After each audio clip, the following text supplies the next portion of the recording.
오늘은 우리가 마가복음 20번째 시간으로 풍성해지는 하나님의 나라라는 제목으로 같이 말씀을 나누도록 하겠습니다.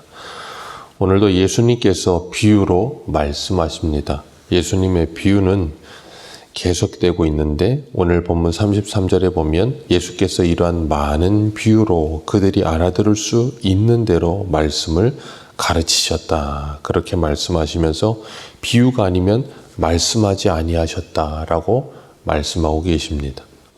예수님께서 씨 뿌리는 비유를 하셨고 그래서 열매 맺는 밭과 맺지 못하는 밭을 가르치시면서 우리들에게 열매 맺는 밭은 하나님의 은혜로 좋은 땅이 되어야 함을 가르치셨고 두 번째는 등불 비유를 통해서 우리들이 세상의 빛으로서 무엇을 해야 하는가. 오늘 세 번째는 두 가지 비유를 말씀하시는데 자라는 씨 비유와 겨자씨 비유를 하고 계십니다. 이건 하나님의 나라에 대해서 그리고 그 나라의 풍성함, 그 나라의 확장됨, 성장함에 대해서 말씀하고 계세요.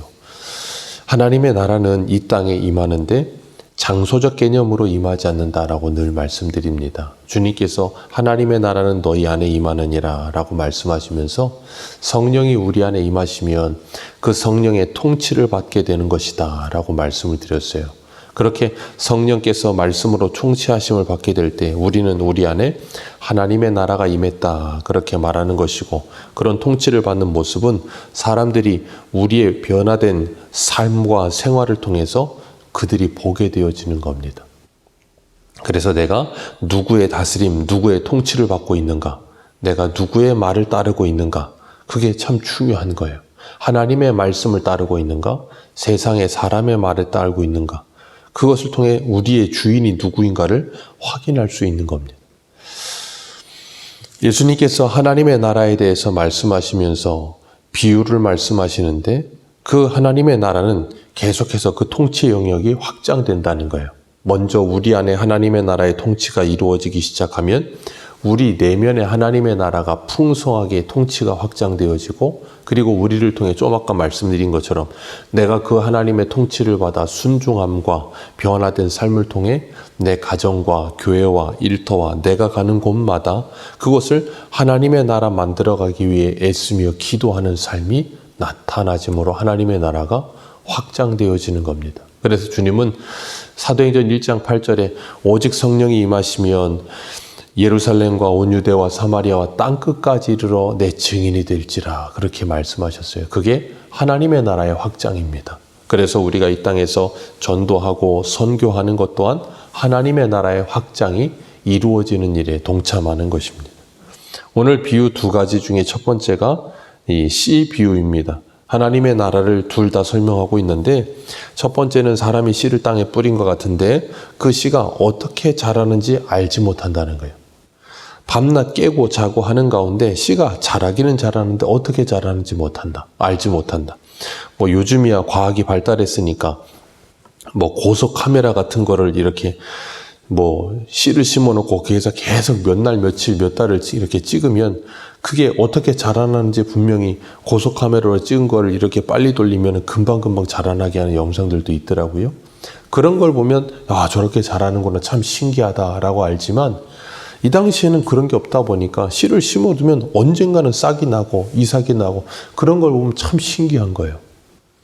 그런 것처럼 하나님의 나라는 우리가 알지 못하는 때에 자라난다는 걸 말씀하시는 거예요. 그걸 자녀를 보면 알죠. 자녀를 키우다 보면 자녀가 언제 자랐나 싶을 정도로 이렇게 자라 있는 걸 봅니다. 하루하루는 자녀가 안 자라는 것 같은데 어느 순간인가 문득 자녀가 자는 모습을 보면 그 키가 이렇게 자란 걸 보면 참 언제 자랐나 싶을 정도로 신기합니다.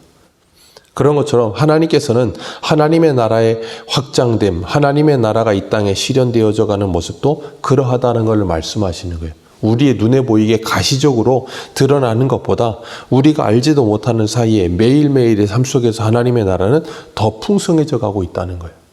우리 안에 그리고 우리를 통해 이 땅에 그것이 일어나고 있다는 것입니다. 그렇기 때문에 우리가 잊지 말아야 될 것, 우리가 알던 모르던 하나님의 나라는 지금도 확장되어져 가고 있어요. 농사를 지을 때 씨가 잘 자랄 수 있도록 잡초를 뽑아주고 물을 주고 그리고 고랑을 파주고 여러 가지 일들을 하지만 그런다고 해서 씨가 자라는 건 아닙니다. 씨 자체에 생명력이 있어야 자라요. 씨에 생명력이 없으면 못 자랍니다. 가끔 보면 어느 지역에 우리나라도 어느 지역인가 보면 뭐 지구의 뭐 멸망을 대비해서 그래서 무슨 씨앗들을 막 모아놓은 저장해 놓는 지하 창고 같은 게 있더라고요. 세계적으로도 그렇고 우리나라에도 있고. 그래서 어떤 종이 멸종하는 것을 방지하기 위해서 그 씨를 담아 놓는다 그러는데 거기다 씨를 저장해 놓는데 어느 일정 수준의 온도와 습도를 유지해 놓으면 그게 발화하지 않고 그냥 그대로 있다는 거예요. 그러고 있다가 그것이 뭐 몇백 년, 몇천 년이 지나도 그것이 그대로 있다가 그걸 땅에다 심으면 다시 그게 자란다는 거예요. 참 신기한 것 같아요. 어떻게 그렇게 안 자라고 그냥 씨대로 있다가 그게 다시 땅에 심으면 자라게 되는지. 그건 그 안에 생명력이 분명히 있기 때문에 그런 거거든요. 그런 것처럼 농부가 씨를 뿌리면 그 씨가 안 자랄 것 같지만 분명히 땅에서부터 자라게 돼 있습니다. 그리고 자라는 데는 분명히 이 모내기 철이 됐으니까 뭐를 심으면 10월 달까지는 기다려야 됩니다. 그 인내함을 통하여서 그 씨가 자라나는 걸 봅니다. 그리고 그 씨를 자라게 하는 것은 하나님이 자라게 하세요. 농부의 열심. 그래서 농사 짓는 분들은 그렇게 말하더라고요. 뭐 농작물은 이 농사 짓는 농부의 발자국 소리를 듣고 자란다. 뭐 그런 표현도 쓰시기도 하시던데, 농사 짓는 농부가 아무리 가서 많이 그 농작물에 이 돌보아줌이 있다고 해서 그 농작물이 자라지 않아요. 왜냐하면 농부가 24시간 계속 가지 않거든요. 하루에 한 번씩 매일 간다고 해도 24시간 거기가 있잖아요. 그러면 거의 대부분의 시간은 농부가 돌아보지 않는 시간이에요. 그러면 그 시간은 누가 돌아보고 계시겠어요? 하나님께서 돌아보고 계시는 거예요. 하나님께서 하늘에서 비를 내리지 않으시면, 하나님께서 햇빛을 내려주지 않으시면 안 자랍니다. 작년인가 재작년에도 저희 큰 사모님이 고구마 심었는데 고구마가 2일항인가 심었는데 박스의 4분의 1 수확하시더라고요. 제가 그걸 보면서 느끼는 게 아무리 뭐 풀을 매주고 뭘 내고 애를 써도 안 되는구나. 하나님이 뭔가 하시지 않으면 안 되는구나 하는 걸 깨달았어요. 사도 바울은 고린도전서 3장 6절에 이렇게 말합니다. 나는 심었고 아볼로는 물을 주었으되 오직 하나님께서 자라나게 하셨나니 그런즉 심는 이나 물 주는 이는 아무것도 아니로되 오직 자라게 하시는 이는 하나님뿐이니라. 우리가 이걸 잊지 말아야 될 줄로 믿습니다. 그게 오늘 본문 26절에서 29절의 말씀의 주석과 같은 말씀인 거예요. 씨를 뿌리는 농부는 이 말씀을 듣고 그래 하나님이 자라게 하시니까 나는 씨를 뿌리기만 하면 돼 라고 말할 수 있는 건 아니지요. 왜냐하면 씨를 뿌렸으면 물도 주어야 되고요. 잡초도 뽑아줘야 되는 일도 해야 되는 겁니다. 그게 이 씨가 결정적인 열매 맺는데 결정적인 역할을 하지 않는다 할지라도 농부는 농부로서 해야 될 일을 분명히 해야 되는 거예요. 그러는 가운데 하나님께서 그 모든 일이 이루어지게 하시는 겁니다. 그런 것처럼 이 농부의 비유와 같이 씨 뿌리는 비유와 같이 우리들도 하나님의 말씀을 끊임없이 읽는 일 필요합니다. 내가 말씀을 읽는다고 해서 은혜 받는 건 아닙니다. 내가 기도한다 그래서 은혜 받는 건 아니에요. 그러나 하나님은 말씀과 기도를 통해 은혜를 주시겠다고 약속하셨습니다. 우리가 말씀을 읽을 때마다 은혜를 받는 것도 아니고요. 기도를 할 때마다 은혜 받는 것도 아니에요. 그러나 하나님께서는 그것을 통해 은혜 주시겠다고 약속하셨기 때문에 우리는 뭐예요? 그 하나님의 언약의 말씀을 붙들고 말씀과 기도에 충성하는 겁니다. 그럴 때 하나님께서 긍휼히 여겨 주셔서 우리가 그걸 했기 때문에 하나님께서 보상하시는 것이 아니라 긍휼히 여겨주셔서 은혜를 내려주시는 거예요. 그럼 우리는 뭐예요? 감사하는 겁니다. 내가 이걸 했는데 하나님 왜 주시지 않습니까? 아니에요. 내가 이걸 해도 하나님은 안 주실 수 있는 분이에요. 그런데 하나님이 그것에 응답하셔서 긍휼을 베풀어 주실 때 우리는 감사하며 감격하는 겁니다. 그렇기 때문에 잊지 말아야 될 것, 우리에게 주어진 모든 것은 하나님의 일하심의 결과라는 거예요. 우리 자녀들도 마찬가지입니다. 자녀들을 부모님들이 아무리 열심히 케어하고 자라게 한다고 해서 그 자녀들을 부모님이 24시간 키우지 않거든요. 그 자녀들 하루에 24시간 중에 몇 시간, 그리고 잠자는 시간 빼면은 학교 가는 시간과 잠자는 시간 빼면 하루에 몇 시간 외에는 부모님이 그 자녀들을 케어하지 않습니다. 거의 대부분의 시간은 밖에서 자라요. 그래서 옛날 어른들이 했던 말이 참 지혜로운 말인 것 같아요. 아이는 온 동네가 키운다. 그런 표현이 기가 막힌 표현이에요. 부모가 키우는 거 아닙니다. 부모가 키우는 것 같지만 온 동네가 키우는 거예요. 그게 바로 하나님의 일하심이고 하나님이 잘하게 하심이에요. 그런 것처럼 하나님께서는 성도 안에 하나님의 나라를 확장하게 하시는 일을 위해서 온 동네를 사용하신다는 걸 기억하세요. 우리가 만나는 모든 상황 환경을 다 사용하십니다. 그리고 그 하나님의 나라는 반드시 잘하게 되어 있습니다. 그건 어느 누구도 막지 못해요. 그렇기 때문에 하나님께서 그 일을 해나가실 때 우리는 뭐예요? 그 하나님의 말씀에 순종하며 따라가는 거예요. 그리고 오늘 본문 30절에서 32절을 보면 겨자씨 비유가 나옵니다. 여기에도 하나님의 나라 어떻게 비유할까 하면서 겨자씨 하나일것 같다라고 말씀하십니다. 겨자씨는 눈에 보이지 않는다 할 만큼 굉장히 작다 그래요. 무씨보다 더 작다 그러더라고요. 그만큼 작은 게 겨자씨라는 거예요. 그런데 그 겨자씨를 땅에다 심어 놓으면 그게 어느 순간인가 이 27절의 말씀처럼 어떻게 그렇게 자라는지 알지 못하지만 어느 순간인가 그게 자라고 나서 보면 다 자라면 거의 5m까지 자란다 그래요.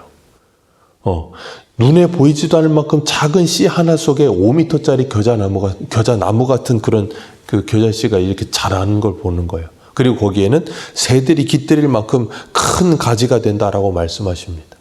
하나님께서 그렇게 하나님의 일하심 속에 하나님의 나라가 그렇게 겨자씨 하나과 같이 미미해 보이는 그 겨자씨 하나 속에 5m까지 자라는 이 가지가 있는 걸 하나님께서 보게 하시면서 하나님의 나라는 그렇게 확장되어진다라는 걸 가르치시는 거예요. 이 땅에 하나님의 나라가 시작될 때는 미미했습니다. 그래서 예수님께서 요한복음 12장 24절에 내가 진실로 진실로 너희에게 이르노니 한 알의 밀이 땅에 떨어져 죽지 아니하면 한 알 그대로 있고 죽으면 많은 열매를 맺느니라. 예수님께서 이 말씀하셨고 한 알의 밀알 되셔서 십자가에 죽으셨습니다. 그리고 지금까지 이렇게 많은 열매를 맺으셨습니다. 그런 것처럼 우리나라에도 양화진에 가면 선교사님들의 묘지가 있지만 이 땅에 이렇게 기독교가 확산되고 이 땅이 이렇게 부유해질 수 있었던 이유는 딱 하나입니다. 선교사들의 아름다운 순교의 피가 있었기 때문이에요. 그들이 이 땅에 심겨졌기 때문에 이 땅에 이런 놀라운 역사들이 일어났던 거예요. 그렇기 때문에 우리는 그들의 수고와 그들의 헌신을 잊지 않아야 되는 겁니다. 예수 그리스도를 통해 이 땅에 하나님의 이 밀알과 같이 심겨진 것처럼 선교사들의 순교와 그들의 헌신을 통해 이 땅에 하나님의 말씀이 심겨진 것처럼 우리들도 하나의 겨자씨가 되어 우리 가정에 심겨져야 될 줄로 믿습니다. 우리 가정과 교회와 일터에 하나님께서 우리를 이 하나의 겨자씨와 같이 심으시는 거예요. 그러면 그것이 자라서 어떻게 된다고요? 큰 가지가 되어 그 다음 32절 같이 읽습니다. 시작.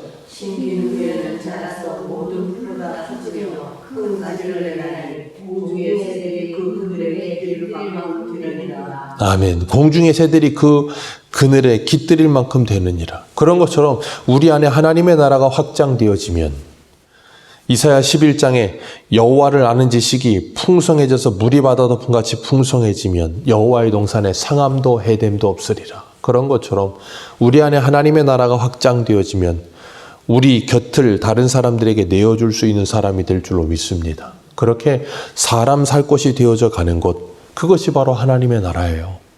그래서 하나님의 나라가 그렇게 확장되어 가면 확장되어 갈수록 그 중심에서부터 외연으로 커져 갈수록 중심이 견고해지면 흔들리지 않습니다. 그리고 그 하나님의 은혜 가운데 붙들려 있으면 그 나라가 커진다 할지라도 하나님은 그 나라 안에 수많은 이들이 깃들여 살아갈 수 있게 하실 줄 믿습니다. 그래서 하나님의 나라는 먹는 것과 마시는 것이 아니고 성령 안에서 의와 평강과 희락을 이루어가는 것이 하나님의 나라예요. 그렇기 때문에 이 땅에 있는 것들 가지고 무너뜨리는 삶을 사는 것이 아니라 더욱더 확장되어져 가며 세워져 가는 일에 힘쓰는 하나의 겨자씨가 되어 심겨지시기를 축복합니다. 그래서 내가 심겨지고 내가 그리스도와 함께 죽어지게 될 때 그곳에서 하나님의 나라는 아름답게 확장되어 나갈 겁니다. 오늘 하루도 주님과 동행하시면서 세상 가운데 실족할 때 세상 가운데 힘들 때, 그래서 이 세상의 나라를 보면 탄식이 나올 때 기억하세요. 하나님이 그런 일들을 우리에게 주시는 이유는 딱 하나입니다. 하나님의 나라를 꿈꾸게 하시기 위해서요. 그래서 이 세상 나라가 무너져 내려가는 것처럼 보이고 참 정치가 경제가 모든 것이 안 좋아 보일 때 기억하세요. 이 나라는 왜 이럴까? 아니요. 하나님이 우리가 가야 할 하나님의 나라를 바라보게 하시려고 그러시는 거예요. 그리고 이 땅에 우리를 통해 하나님의 나라가 세워지게 하시려고 하신다는 걸 기억하시고 그 하나님의 나라를 꿈꾸며 기도하는 저와 여러분들 되시기를 축복합니다. 기도하겠습니다.